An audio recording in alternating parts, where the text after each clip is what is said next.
আল্লাহ কিয়ামতের দিন সাইয়েদনা নূহ আলাইহিস সালামকে বলবেন, নূহ তুমি কি দাওয়াত পৌঁছিয়েছো তোমার উম্মতের কাছে? নূহ আলাইহিস সালাম বলবেন, হ্যাঁ আমি পৌঁছিয়েছি।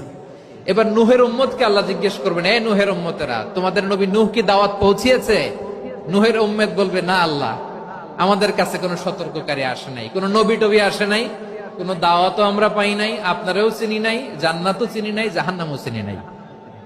নূহ আলাইহিস সালাম বিপদে পড়ে যাবেন। তখন আল্লাহ বলবেন, নূহ তুমি বললা পৌঁছিয়েছো, তোমার উম্মত বলে কিছু পায় নাই।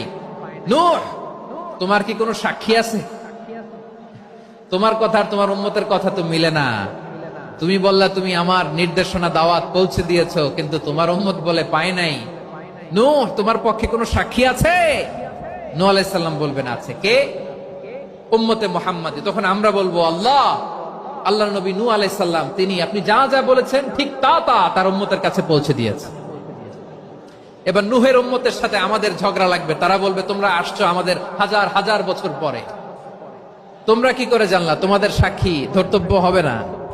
আমরা তখন বলবো, আমাদের কোরআনে তোমাদের নবীর নামে আল্লাহ তাআলা একটা সূরা নাজিল করেছেন, সূরাতে নূহ। আওয়াজ করে পড়েন আল্লাহু আকবার।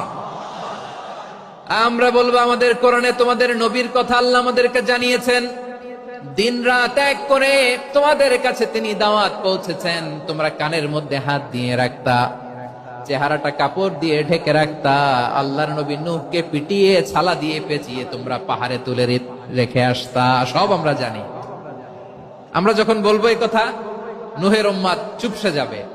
তখন আমরা সত্য বলেছি কিনা এটা আল্লাহ তাআলা জানতে চাইবে বিশ্বনবীর কাছে। তখন বিশ্বনবী আমাদের পক্ষে সাক্ষী দিবেন।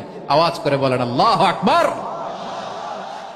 এজন্য আল্লাহ বলেন, নবী আপনি হচ্ছেন সাক্ষ্যদাতা, সব নবীদের উপর আপনি হবেন সাক্ষী, আবার আপনার উম্মতের সাক্ষীর উপর আপনি হবেন সাক্ষী।